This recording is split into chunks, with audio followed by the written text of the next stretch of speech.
corinho, essa música que a gente cantou, fala que a gente só pode ser feliz tendo Jesus no coração. Eu queria compartilhar com vocês um salmo que para mim é um salmo maravilhoso, na verdade, um dos salmos que eu mais gosto, que é o Salmo 84. Queria convidar vocês a abrirem suas Bíblias no Salmo 84. Nós vamos ler esse salmo para entender qual é o ideal de culto a Deus. E depois nós vamos fazer uma comparação com algum outro texto para nos dar a perspectiva de quão próximos ou quão distantes nós estamos desse ideal que esse salmo fala. Queria ler com vocês, vou me permitir aqui fazer vou ler na versão revista e atualizada. Existem algumas coisas na versão da NVI, que é a Bíblia que a gente segue, que são ótimas, mas algumas coisas nos Salmos, elas deixam um pouquinho, talvez por ser mais prática, ela perde um pouco da poesia. E pelo menos aqueles como eu, que tem um pouquinho mais de idade, que aprenderam os Salmos numa outra versão, quando a gente lê, né, parece que algumas coisas perderam um pouquinho do brilho. Nós vamos estar usando as duas na análise do texto, mas eu vou ler aqui na revista atualizada, tá bom? A partir do versículo 1, diz assim: Quão amáveis são os teus tabernáculos, Senhor dos exércitos! A minha alma suspira e desfalece pelos átrios do Senhor. O meu coração e a minha carne exultam pelo Deus vivo. O pardal encontrou casa, e a andorinha ninho para si, onde acolho os seus filhotes, eu, os teus altares, Senhor dos exércitos, Rei meu e Deus meu. Bem-aventurados, Senhor, os que habitam em tua casa, louvam-te perpetuamente. Bem-aventurado o homem cuja força está em ti, em cujo coração se encontram os caminhos aplanados, o qual, passando pelo vale árido, faz dele um manancial. De bênçãos o cobre a primeira chuva. Vão indo de força em força, cada um deles aparece diante de Deus em Sião. Senhor Deus dos exércitos, escuta-me a oração. Presta ouvidos, ó Deus de Jacó. Olha, ó Deus, escudo nosso, e contempla o rosto do teu ungido. Pois um dia nos teus atos vale mais que 1000. Prefiro estar à porta da casa do meu Deus a permanecer nas tendas da perversidade. Porquanto o Senhor Deus é sol e escudo. O Senhor dará graça e glória, nenhum bem sonega aos que andam retamente. Ó Senhor dos exércitos, feliz o homem que em ti confia. Amém? Vamos orar. Senhor Deus, nós te pedimos que o Senhor possa abrir o nosso entendimento, ó Pai, o nosso entendimento da fé, o nosso entendimento do coração, Senhor, para ouvir, ó Pai, com os nossos ouvidos, entender com a nossa mente, ó Pai, e aceitar no nosso coração aquilo que a Tua Palavra registra, Senhor. Nos faça entender, ó Pai, o Espírito que o Senhor espera de cada um dos seus filhos, ó Pai, quando te presta culto. Possamos crescer, Senhor, aumentar nosso entendimento, ó Pai, e te buscar de uma forma mais plena, da forma que o Senhor se agrade, ó Pai. Que nada que aconteça aqui, ó Pai, seja em desonra tua, ó Pai, mas seja para a tua honra e glória, e que nós possamos, com isso, ó Pai, buscar te entender melhor, entender os teus propósitos, ó Pai, e nos arrepender daquilo que o Senhor espera que assim seja, Senhor. E assim possamos te cultuar em espírito e em verdade, Senhor. Em nome de Jesus nós te pedimos nesse momento. Amém. Amém. Amém? Amém. Quão amáveis são os seus tabernáculos, né? Era uma coisa muito bonita o que acontecia, embora logisticamente fosse muito complicado. Como vocês devem saber, na época do Israel Antigo, antes de Jesus, vamos colocar assim, onde o povo tinha que cultuar? Em Jerusalém, no templo. Então, logicamente, não era todo mundo que morava em Jerusalém. Então, o que crescia? Crescia toda aquela sensação de peregrinação. Hoje existe, né, no mundo católico, bastante coisa lá. Outro dia mesmo aconteceu um desastre muito feio lá em São Sebastião de Santiago de Compostela. Santiago de Compostela, na Espanha, tá?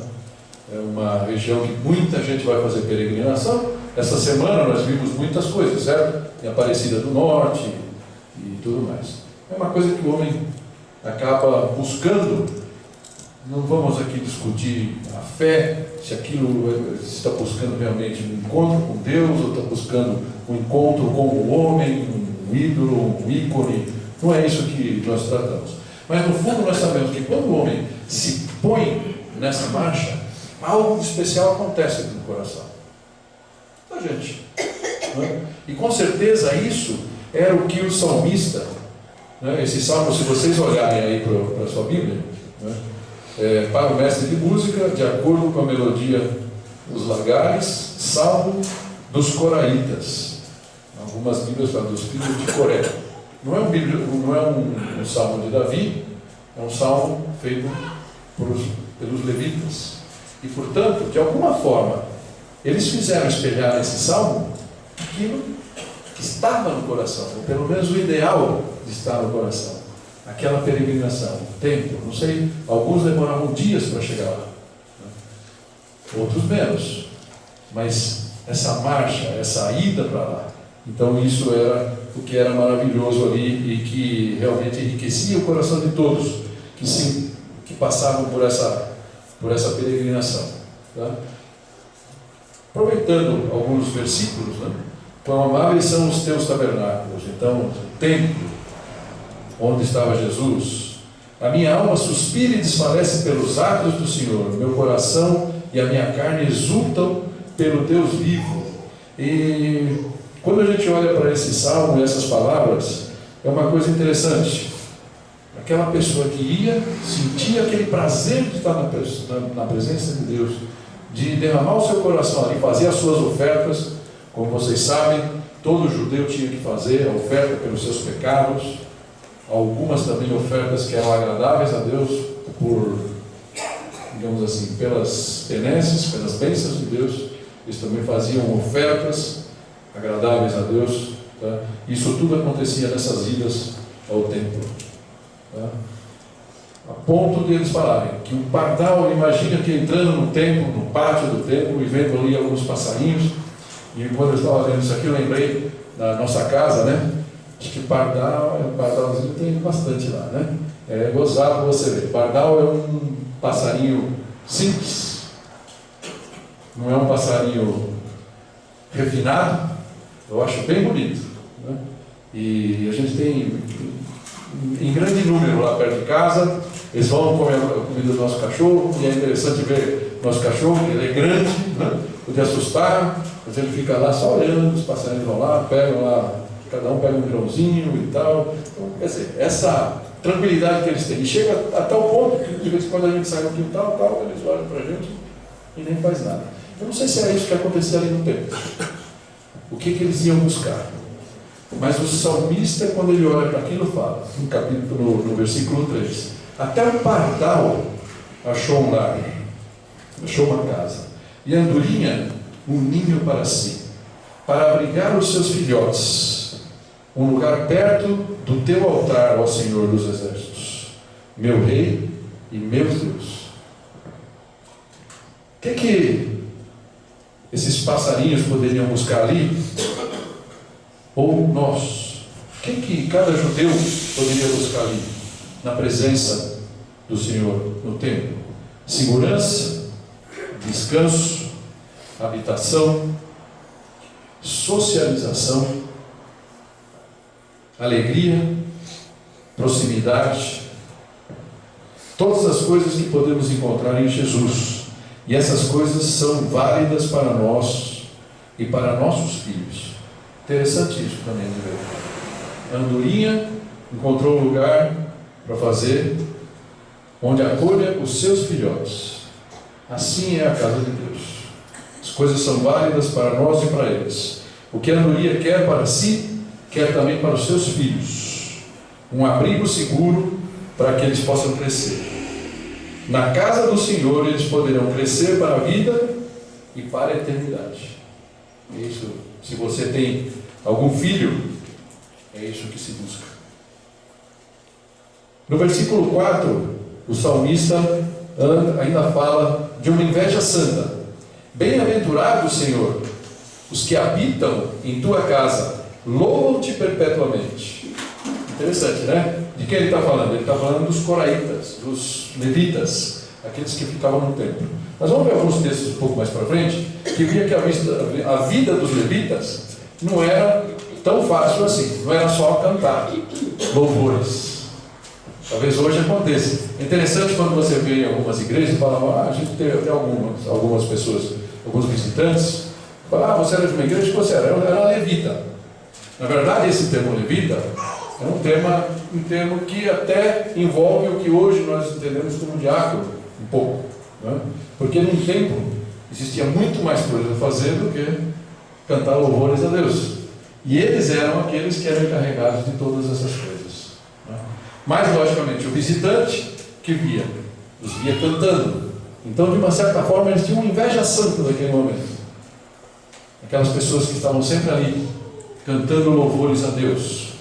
Bem-aventurado, no versículo 5, o homem cuja força está em ti, em cujo coração se encontram os caminhos aplanados, o qual, passando pelo vale árido, faz dele um manancial. De bênçãos o cobre a primeira chuva.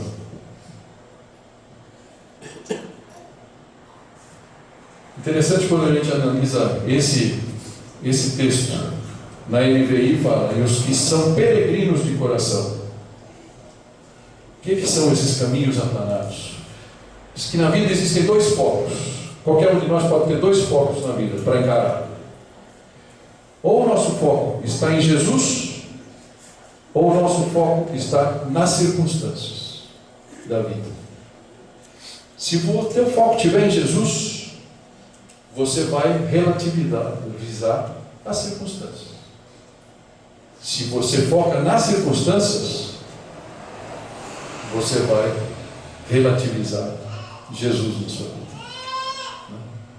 Tem um exemplo clássico disso, bem rapidinho, né? Que foi Pedro, na hora que eles estavam no barco e Jesus vem andando sobre as águas, e Pedro, ali, naquela hora ele esquece tudo, ele foca em Jesus. E ele fala, posso ir com o Senhor? E Jesus fala, vem, Jesus andando sobre as águas. E aí Pedro vai. E aí de repente, as circunstâncias estavam todas ali. O mar estava revoltoso, tinha ventania, tempestade, tudo.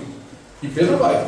Mas de repente, no meio do caminho, ele começa a sentir o vento, ele começa a olhar, começa a raciocinar, mas meu peso específico na água não tem resistência, eu vou afundar, e afundou. E aí Jesus tem salvado e fala, homem de pequena fé, né? Porque você não acreditou. Assim também é com a gente. E esse salmo, de uma certa forma, toca nisso. Fala, bem-aventurado o homem cuja força está em ti. O foco da nossa vida está em Jesus. Está no Senhor e não nas circunstâncias. Os seus caminhos estão aplanados. O qual, passando pelo vale árido, essa palavra, se você está lendo na NVI, no versículo 6, fala, ao passarem pelo vale de Baca. Se você olhar lá embaixo, na notinha de rodapé, fala um vale seco ou um vale de lágrimas. E isso acontece na nossa vida ou não? Acontece. Acontece até com uma certa frequência. A gente gostaria que acontecesse menos, mas é normal que aconteça. Mas o ideal daquele servo do Senhor, daquele discípulo, é aquele que tem os seus caminhos aplanados. e que consegue buscar força em Deus para passar por isso. Nós hoje podemos buscar força em Jesus para passar por aquela dificuldade. No versículo 7 ele fala: vão indo de força em força, cada um deles aparece diante de Deus em Sião. Diz: vão indo de força em força até chegar à presença de Deus. Eles podiam chegar no templo cansados, provavelmente empoeirados do caminho, mas com o coração firme, prontos para louvar e para orar e para pedir. Foi assim que você chegou hoje aqui? É isso. Nosso templo, nós temos certeza que Deus não é a habitação do Senhor, certo? Por favor, não entenda mal, né? Falar que não é que Deus não está aqui. Naquele tempo se entendia que Deus habitava o templo. Então, o único lugar que o cristão, o judeu, poderia ir para ter um encontro com Deus era ali. Nós, graças a Deus, temos uma perspectiva diferente. Nós sabemos que Deus está em todas as coisas. Graças por Jesus, nós podemos falar, o Espírito Santo está em nós. Então, nós não precisamos vir necessariamente no templo para falar com Deus. Mas existe algo especial quando nós entramos no templo. Tá? Seja ele um grande templo, seja ele este templo. E essa alegria é importante. Quando você fala assim: estou deixando as circunstâncias da minha vida de lado, eu vou entrar num lugar onde eu posso parar, orar, sentir Deus de uma forma diferente, me relacionar com os irmãos. É isso um pouco que permeia essa sensação, né? Prontos para louvar e colocar os seus pedidos a Deus. No versículo 8 e 9 fala: Senhor Deus dos exércitos, escuta-me a oração, presta ouvidos, ó Deus de Jacó, olha, ó Deus, escudo nosso, contempla o rosto do teu ungido. Ou seja, prontos para colocar suas petições a Deus. Esse teu ungido aqui, não é que nós somos ungidos, provavelmente estava falando da unção do rei. Alguns acham que esse ungido já estava fazendo uma previsão, uma antevisão de Jesus, por isso falando do ungido de Deus. Mas entendamos dessa forma: aquele peregrino, aquela pessoa que teve prazer de se esforçar para chegar no templo, para encontrar com Deus, estava pronto para orar e colocar os seus pedidos para Deus e receber dele a resposta. E o texto segue falando o quê? Atesta que um dia na presença do Senhor vale mais do que 1000 em qualquer outro lugar. E isso é preferível estar à porta da casa de Deus do que permanecer em qualquer lugar onde Deus não seja considerado. Aqui fala dos ímpios ou dos perversos, dependendo da versão. Mas essa é a ideia que está aí. Um dia nos teus átrios vale mais do que 1000. Prefiro estar à porta da casa do meu Deus a permanecer nas tendas da perversidade. Porquanto o Senhor Deus é sol e escudo. O Senhor dará graça e glória. Nenhum bem sonega aos que andam retamente. Amém? Amém. Deus é luz, através da sua palavra, através da sua orientação, e é escudo também, é proteção. É isso que as pessoas vão buscar no templo, e iam naquela época. E ele fecha esse texto com uma frase também muito importante: ó Senhor dos exércitos, feliz o homem que em ti confia. Amém? O salmo é concluído com esse ato de adoração e de afirmação. A pergunta que a gente deve fazer é: quando nós lemos esse salmo, por mais maravilhoso que ele seja, nós conseguimos absorvê-lo inteiro na nossa vida? Ter isso como uma realidade para nós? Como você recebe isso? Qual é a realidade? Quando a gente sai, é bom a gente lembrar sempre que isso aqui era um hino, um cântico, mostrando esse ideal. Quando nós partimos do hino ou do cântico para a vida, para a parte prática, para o dia a dia, logicamente esse ideal era cantado, né? Mas ele não conseguiu ser realidade para todos os judeus. E nós que conhecemos um pouquinho a história do povo judeu, nós sabemos o que aconteceu.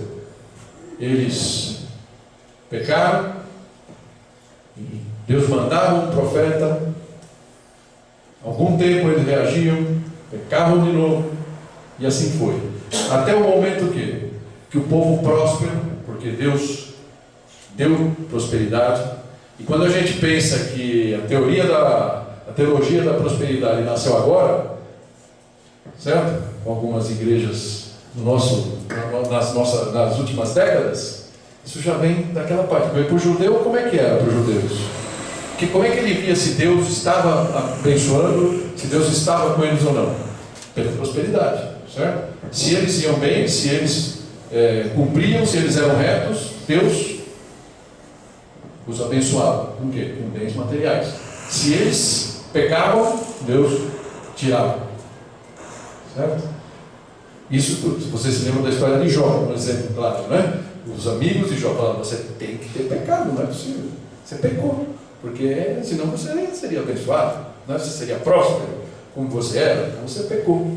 Essa era que estava na cabeça de todos os judeus. E eles foram prósperos. Deus abençoou realmente. Mas o que aconteceu? Infelizmente, junto com a prosperidade, vem um certo relaxamento. E isso aconteceu com o povo judeu. Tá?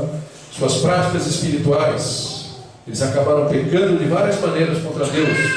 Alguns até chegando a seguir outros deuses e nunca escutando os profetas enviados por Deus. Resultado, eles foram derrotados em batalhas, foram exilados, passaram 70 anos no exílio, e após esse período, pela graça de Deus, eles acabaram, através de Neemias e Esdras, voltando e reerguendo os muros da cidade, construindo um segundo templo, tá? E retomando sua vida prática.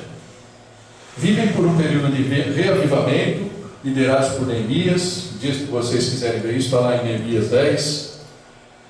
Mas o tempo foi passando e aquilo nunca chegou a ser como era no passado.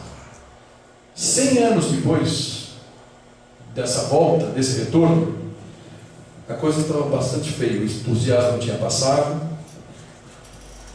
aquele entusiasmo tinha desaparecido. O povo e os sacerdotes se desviaram e transformaram sua obediência à lei em algo mecânico, rotineiro. Aquela matança de animais, aquela coisa que Deus tinha posto, aquela regra. E os levitas envolvidos em tudo aquilo. Matava, então vinha, fazia, matava. O povo começou a cansar. Começou a colocar animais que tinham que ser perfeitos, tinham que ser os primeiros animais, sem nenhum defeito, com visão perfeita. Eles começaram a relaxar. E o pior, os sacerdotes começaram a aceitar: tá bom isso aqui, né? E essa situação acabou ficando, e Deus não gostou daquilo, tá? Embora tudo isso acontecesse, embora o povo fosse relapso na sua adoração, negligentes também quanto aos dízimos, não conseguiam entender por que Deus estava insatisfeito com eles. Isso acontecia, tá? E não lhes dava prosperidade, como eles estavam acostumados no passado. Então o que aconteceu? Deus levantou um último profeta. O último profeta que aparece no Antigo Testamento é Malaquias. Eu queria convidar vocês a abrirem suas Bíblias nesse livro.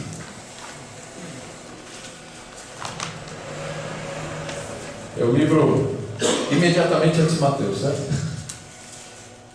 É o último livro do Antigo Testamento.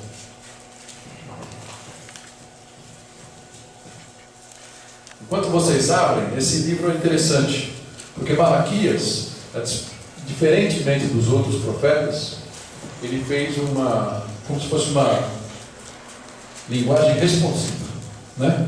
Ele fazia uma pergunta e uma resposta, e ele fazia a outra resposta em cima dele. Perguntas e respostas, para chamar a atenção do povo e dos líderes religiosos. Logicamente que o dia que você se animar na sua casa, é um livro que vale a pena. É um livro curtinho, são 4 capítulos, não é uma linguagem cansativa, ele é bem prático por ser assim, perguntas e respostas. Tá? Nós não podemos ler tudo aqui, mas eu quero pelo menos ler com vocês 3 partes desse texto, 3 passagens, para que a gente possa entender o que Deus entende como o verdadeiro culto. E que lições nós podemos tirar daqui para saber se o nosso coração, se a nossa atitude está, digamos assim, devidamente no trilho com aquilo que Deus espera da gente. Tá bom? Primeiro, começando do capítulo 1, vou ler dos versículos 1 a 5. Diz assim: Uma advertência. A palavra do Senhor contra Israel, por meio de Malaquias. Eu sempre os amei, diz o Senhor. Mas vocês perguntam: de que maneira nos amaste? Não era Esaú, irmão de Jacó? Declara o Senhor. Todavia eu amei Jacó, mas rejeitei Esaú. Transformei suas montanhas em terra devastada e as terras de sua herança em morada de chacais do deserto. Embora Edom afirme, fomos esmagados, mas reconstruiremos as ruínas, assim diz o Senhor dos Exércitos. Podem construir mais, mas eu demolirei. Eles serão chamados terra perversa, povo contra quem o Senhor está irado para sempre. Vocês verão isso com os seus próprios olhos e exclamarão: grande é o Senhor, até mesmo além das fronteiras de Israel. Poxa vida, Deus falando que sempre amou o povo judeu, no versículo 2. E aí o povo pergunta: de que maneira o Senhor amou? Por quê? Primeiro, uma certa insolência, pode ser, mas Deus aceita que você questione. Mas fala: o Senhor me ama mesmo? E eles perguntam: por quê? Porque eles eram ricos. Naquele momento, embora eles tenham voltado para Jerusalém, eles estavam sob o domínio persa. Eles tinham que pagar altos impostos. Problema de seca, problema das colheitas ruins, emprego talvez. Eles tinham dificuldades. Então, mas Deus nos ama? Como é que deixa a gente passar assim? Nós éramos tão prósperos, tudo que nós passamos, 70 anos no exílio, a gente vem para cá, diz que só uma parcela do povo voltou, né? E tudo isso acontece conosco, então o Senhor nos ama? Essa é a pergunta. E aí Deus, ao invés de falar: não, eu te amo por causa disso, por causa daquilo, qual é a resposta que Deus dá? Não é intrigante? Não é espiada, né? Fala: não é Esaú, irmão de Jacó? Declara o Senhor. Todavia eu amei Jacó, mas rejeitei Esaú. Vocês lembram da história? Jacó e Esaú eram gêmeos. Como gêmeos, nasceram juntos. Mas eles nasceram de uma certa forma. Jacó nasceu, né, apegado no pé, no calcanhar de Esaú. E Esaú era o mais forte, sempre foi. Saiu primeiro. Mas Deus escolheu a Jacó. O resto da história vocês conhecem. Quando a gente olha essa história, é até estranho. A posição da sua mãe, várias coisas aconteceram. Mas Deus tinha falado, né, que Jacó, segundo filho, era aquele que ele ia eleger. E através de Jacó, esses judeus nasceram, certo? Eles eram da linhagem de Jacó. Então Deus está falando aqui o quê? De uma coisa que para nós é até muito complicado. Ele está falando da sua soberania. Deus é soberano. Deus, na verdade, escolheu amar o povo judeu. O povo judeu, se a gente parar para pensar na história do Egito, na história da Síria, era um povinho, desculpa o termo, né? Sem termos pejorativos. Povo pequeno. Que Deus chegou lá e escolheu aquele povo. Pegou Abrão. E dali ele falou, desse povo pequeno, eu vou fazer a linhagem que vai chegar ao nascimento do meu filho. Certo? Do próprio Deus. E através desse povo, eu vou fazer a linhagem. Eu vou trazer a salvação que nós temos hoje. Mas o que acontece? O judeu não entendeu. Ele, digamos assim, ele se achou por todo o tempo. Talvez até hoje, de alguma maneira, ele se acha. Por quê? Porque é como se Deus fosse exclusivo dele. E nesse texto de Malaquias, se vocês olharem, nós acabamos de ler o primeiro, mas pelo menos por 8 vezes, eles mencionam coisas como Deus menciona coisas através do profeta Malaquias, como essa daqui que está no versículo 5. Grande é o Senhor, até mesmo além das fronteiras de Israel.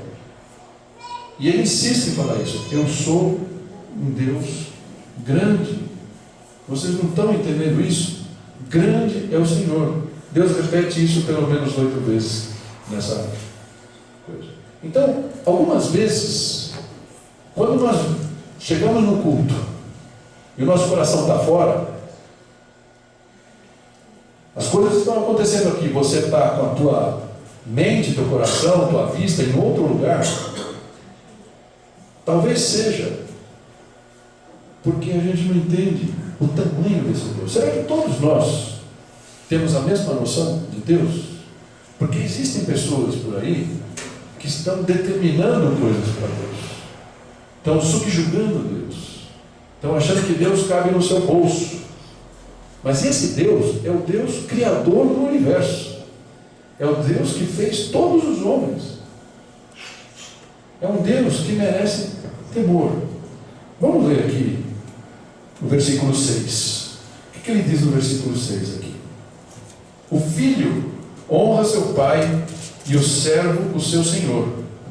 Se eu sou seu pai, onde está a honra que me é devida? Se eu sou o Senhor, onde está o temor que me devem? Pergunta o Senhor dos Exércitos a vocês, sacerdotes. São vocês que desprezam o meu nome. Mas vocês perguntam, de que maneira temos desprezado o teu nome? E aí ele vai entrar numa segunda vereda, trazendo comida impura ao meu altar, e tudo que ele vai falar para baixo. Tá? Mas essa sensação de que nem sempre nós entendemos a dimensão, o tamanho, o poder e o respeito que é devido a esse Deus, nos faz negligenciar. Eu chego aqui pensando no futebol. Eu chego aqui pensando, poxa, eu estou aqui, mas com a minha mente, com a minha mão, eu estou fazendo outra coisa. Minha mente está dividida. Certo? Será que eu não consigo sequer, durante 1h30, mais ou menos, que dura o culto, dedicar 100% da minha atenção a esse Deus? É uma pergunta que a gente deve se fazer. Tá? Como ser verdadeiro adorador sem saber quem é esse Deus? Certo? Esse Deus não é um Deus subordinado à minha vontade, não é um Deus fraco, também não é um Deus carrasco, com uma ira incontrolável, certo? Doido para se vingar. Não é esse Deus. Pergunta: adoramos a Deus pelo que Ele pode dar a mim ou pelo que Ele é? Vocês sabem disso, que tem pessoas que buscam a Deus esperando o quê? Aquilo que Ele pode dar, aquilo que Ele vai nos dar. Ele vai nos dar, mas não é isso que Ele espera da gente, que a gente vá para buscar o que Ele vai nos dar. Ele gostaria que nós o buscássemos pelo que Ele é, nós adorássemos quem Ele é. O amor de Deus não se mede por bênçãos materiais. Tá? Então essa é a pergunta que fica. Uma última coisa que a gente pode falar desse texto é: não há maior prova do amor de Deus que sua escolha soberana por nós. Ele decidiu nos amar. Ele decidiu me amar. E Ele decidiu amar você.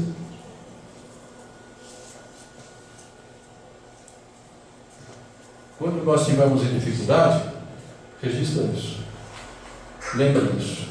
Deus decidiu te amar. A despeito das circunstâncias. E isso prova aqui. Tá? Então eu vou correr um pouquinho no versículo só para a gente perceber isso. Lê lá no capítulo 3, versículos 6 e 7.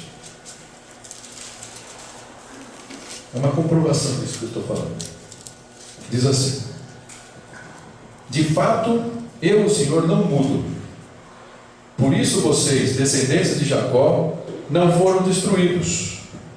Desde o tempo dos seus antepassados, vocês desviaram os meus decretos e não lhes obedeceram.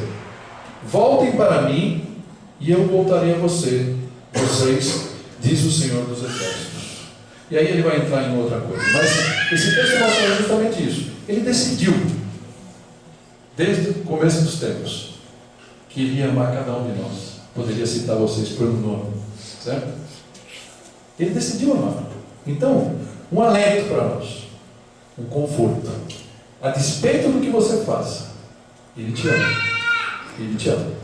E se Ele te faz passar por dificuldades, é porque Ele quer que você aprenda. Ele não quer te castigar. Ele quer que você aprenda para que você esteja melhor preparado para honrá-lo e para viver a tua vida cristã e ser bênção onde você estiver. Ok? Seguindo um pouquinho mais no texto, os versículos daí para frente. Então, o que acontece? No versículo, eu li o comecinho do 6, mas daí para frente ele vai falar, no 6b. Pergunta o Senhor dos Exércitos a vocês, sacerdotes: são vocês que desprezam o meu nome? Mas vocês perguntam: de que maneira temos desprezado o teu nome? Trazendo comida impura ao meu altar. E mesmo assim, ainda perguntam: de que maneira te desonramos? Ao dizerem que a mesa do Senhor é desprezível. Na hora de trazerem animais cegos para sacrificar, vocês não veem mal algum.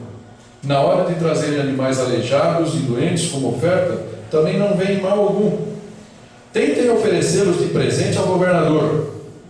Será que ele se agradará de vocês? Será que os atenderá? Pergunta o Senhor dos Exércitos. E agora, sacerdotes, tentem apaziguar Deus para que tenha compaixão de nós. Será que com esse tipo de oferta Ele os atenderá? Pergunta o Senhor dos Exércitos.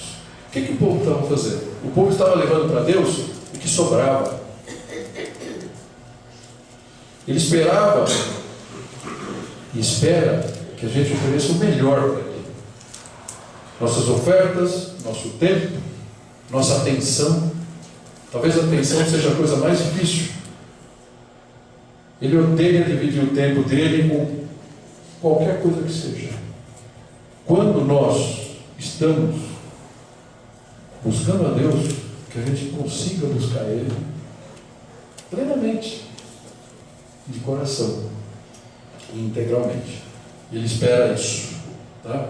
Sem conversas laterais, sem smartphone, sem julgamento das pessoas, se sou eu, se é quem que está aqui, se é o Otávio que fez o louvor, se é o Cássio, o que quer que seja. Muitas vezes nós deixamos que isso deturpe a nossa busca de Deus naquele momento, o nosso culto a Ele. É muito natural que isso aconteça, mas não é o certo.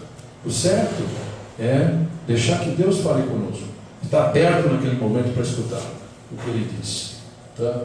Versículo 10 diz assim: se um de vocês fechasse as portas do templo, assim ao menos não acenderia fogo no meu altar inutilmente. Não tenho prazer em vocês, diz o Senhor dos Exércitos, e não aceitarei as suas ofertas. Pois do Oriente ao Ocidente, grande é o meu nome entre as nações. Mais uma vez ele está falando isso. Em toda parte incenso é queimado e ofertas puras são trazidas ao meu nome, porque grande é o meu nome entre as nações, diz o Senhor dos Exércitos. Por que será que Deus fala isso aqui?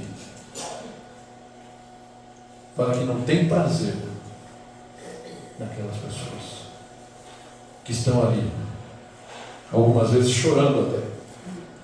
Mas por quê? Talvez algumas coisas que elas façam desagrade tanto a Deus, que ele passa a não aceitar o seu culto.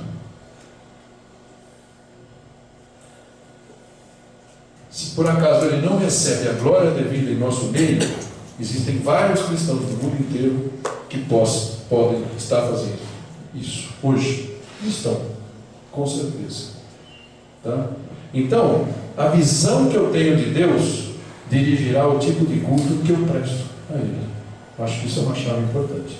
Então, a chave qual é? É a consciência de quem Deus é. Cuidado com o reducionismo. Pensar num Deus pequenininho. Porque esse Deus é muito grande. Ele é o grande Deus. Você conhece o Deus que você cultua? Essa é uma pergunta para que a gente pense. Entre todos os outros textos aqui, e é interessante que você saiba, ele fala de casamento, ele fala dos dízimos, que talvez seja a parte de Malaquias que nós mais conhecemos, né? A partir aí do versículo 8 do capítulo 3. Mas eu queria compartilhar uma última parte desse livro com vocês, para que a gente já possa ir encerrando. É uma parte que eu me refiro na palavra pastoral. Tá? A partir do versículo 13 do capítulo 3, diz assim: Deus reclama da murmuração do povo. Tá? Ele diz assim: vocês têm dito palavras duras contra mim, diz o Senhor. Ainda assim perguntam: o que temos falado contra ti? Vocês dizem: é inútil servir a Deus. O que ganhamos quando obedecemos aos seus preceitos e ficamos nos lamentando diante do Senhor dos Exércitos? Por isso agora consideramos felizes os arrogantes, pois tanto prosperam os que praticam o mal, como escapam ilesos os que desafiam a Deus. Uau! Você já se pegou? Talvez você nunca tenha verbalizado isso. Você já se pegou pensando isso? Você vê aquele... Desculpa o termo, tá? Vou usar um termo. Imagina, você vê aquele mané que mora na esquina da sua casa passar ali com, sei lá, um carro importado, último tipo, cheio de ouro pendurado. Você fala: pô, o cara está se dando bem, né? E algumas vezes a gente se deixa levar por isso. Fala: esse cara vai na igreja, esse cara está preso, esse cara está livre, né? E, infelizmente, alguns de nós, de repente, pode olhar para essa pessoa e falar: nossa, eu queria ser que nesse cara, e passar até a invejar essa pessoa, né? Mas Deus fala: calma, espera. E Ele vai falar um pouquinho mais para frente disso. E aí o que acontece com isso? Vocês estão, é como se Deus estivesse falando com essa passagem aqui: vocês estão me ofendendo. Sabe o que é interessante com Deus? Deus é esse Deus grandioso, imenso, mas Ele é um Deus vivo. Ele tem sentimentos. A Bíblia fala desses sentimentos. Ao longo da Bíblia você vê essas coisas acontecendo. A Bíblia fala que Deus tem ciúmes da gente, das nossas traições, das nossas pequenas traições. E nesse momento, Deus vira para o povo e fala: vocês têm falado palavras duras contra mim. Deus sentiu aquilo, tá? Ele fala: poxa, é como se estivesse falando: poxa, Deus é injusto. Como é que pode deixar este mané, né, que eu mencionei, certo? Esse mané se dá bem. Imagina o povo judeu sob o domínio persa, os persas aí cobrando altas taxas de impostos e tudo mais, e eles pagando, e com dificuldades, e aí de repente eles olham e acabam falando: se eu fosse persa eu estava melhor do que sendo judeu. E Deus ficou muito chateado com isso, e fala disso nesse texto, tá? Ele tem sentimentos, mas ele se envolve e ele reage ao seu tempo. Em outras palavras, algumas vezes nós murmuramos dizendo essas coisas que a gente falou, tá? É uma política que chama assim, a política da vitimização. Queremos prosperar sem pagar o preço. É interessante, lendo uma pregação do Spurgeon, acho que vocês já ouviram falar do Spurgeon, né? Que é um dos, tido como príncipe dos pregadores, né? da Inglaterra, mais de um século, né? E ele fez uma analogia com as bodas de Caná, quando Jesus, depois de ter acabado o vinho, ele vai lá e transforma a água em vinho. E aí lá o mestre Sala, né, aquele que cuidava lá, hoje seria o mestre, não sei, né? O mordomo, né? É gozado o nome do mestre Sala, mas é. Então, quando ele chega lá e fala, olha, vocês fala, poxa, estão servindo o vinho melhor no final? É gozado que quando o inimigo quer nos tentar, ele vem com o vinho bom antes. Você toma e aquele vinho, que coisa boa, eu quero isso, já. Deus trabalha um pouco diferente. É como que se, neste momento da nossa vida, nós estivéssemos tomando o vinho de segunda linha. Sabe por quê? Porque o bom vinho está guardado para a eternidade. Esse vinho que nós vamos tomar. Esse é parte do preço que nós temos que passar. Tá? E aí, a partir disso daí, nos versículos 16 a 18, diz assim: depois, aqueles que temiam o Senhor conversavam uns com os outros, e o Senhor os ouviu com atenção. Foi escrito um livro como memorial em sua presença, acerca dos que temiam o Senhor e honravam o seu nome. No dia em que eu agir, diz o Senhor dos Exércitos, eles serão o meu tesouro pessoal.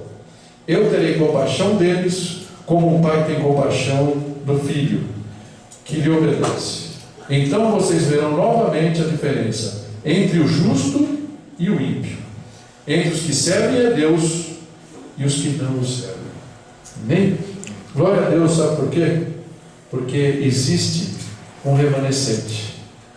Existe aqueles que sempre vão murmurar, e existe aqueles que vão buscar conversar, vão conversar, entender os motivos de Deus para aquele momento, vão conversar com outros irmãos, vão orar e vão fazer o que é certo diante de Deus. E a esses que Jesus fala aqui, que Deus fala, que foi escrito no livro o nome deles. E o que ele diz? A esses ele vai chamar que eles serão o meu tesouro pessoal. A pergunta que a gente deve se fazer: você quer ser parte desse tesouro pessoal?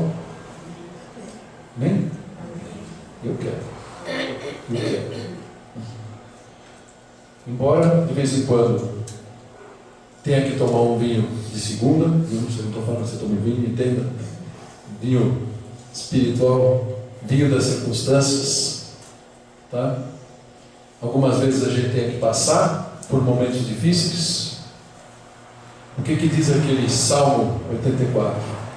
Bem-aventurado aquele que passa, que tem um coração aplanado e passa por esses momentos de vinho azedo, pelo vale árido, e faz dele um manancial. Porque nós não temos que pensar a bênção só para nós.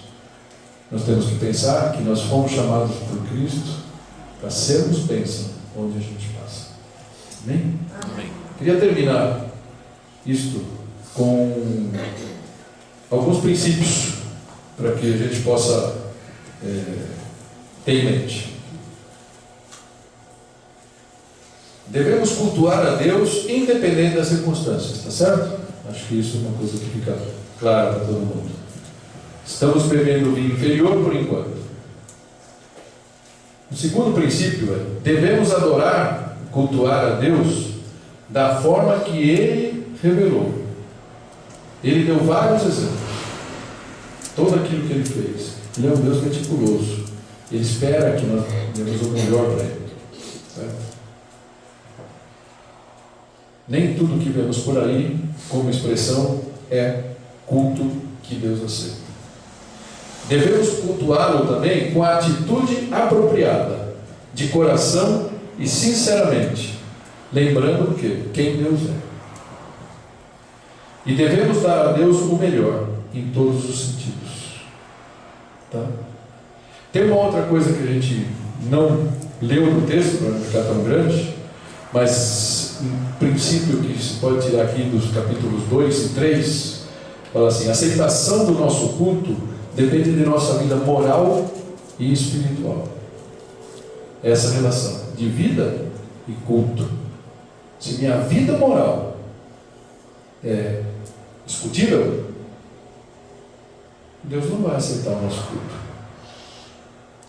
E acho que o último princípio, e talvez o mais importante: somente pelo sangue de Jesus podemos oferecer a Deus um culto aceitável. Amém? Sabe por quê? Porque se depender de nós, o nosso culto vai ser sempre aquém das expectativas de Deus. Mas graças ao sangue de Jesus, ao sacrifício de Jesus, nós podemos ser aceitos por Deus. Amém, irmãos? Sem derramamento de sangue, não há remissão de pecado. Lembrando do final do Salmo 84, vão indo de força em força, cada um deles aparece diante de Deus em Sião, renovados.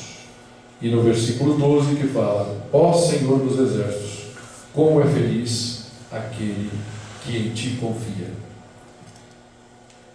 Então, para a gente terminar, acho que uma pergunta para reflexão eu deixo para vocês: como você está nessa situação? O que traz você a cada domingo no culto é a visão de quem Ele é, de quem Deus é e do que Ele fez? Se for assim, amém. Deus aceitará tudo aquilo que você fizer. Ok?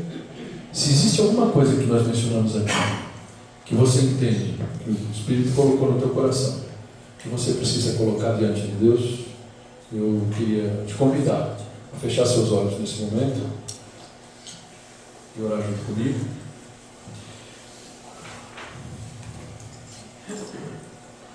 Deus espera que o seu culto a Ele seja um culto integral.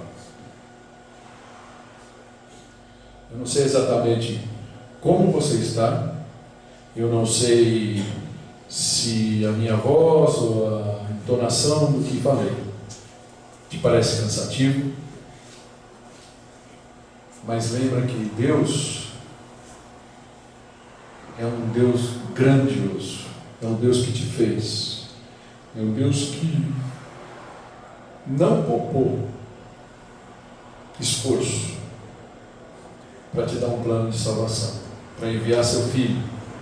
A gente pode dizer, como um Deus triuno, de morrer aqui, passar por uma morte física aqui na terra, no nosso meio. Por quê? Porque Ele decidiu te amar, meu querido irmão. Então, retribua a esse amor de Deus com sua atenção, com seu carinho, com a sua gratidão, e Ele te acolherá com braços abertos, porque Ele é um Deus de misericórdia, e é tudo o que Ele quer: receber você plenamente na sua presença, e que a cada dia que você venha no culto, na igreja, você possa ter no seu coração aquela mesma alegria daquele peregrino que o Salmo 84 fala. Quão agradáveis são, quão agradável é o seu santuário, Senhor Jesus. Amém?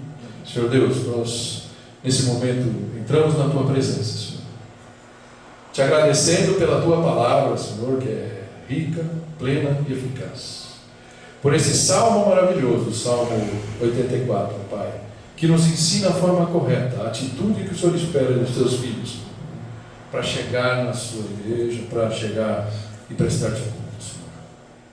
E te agradeço também, ó Pai, pelo profeta Malaquias, ó Pai, por essas lições práticas que ele coloca, Pai, por essas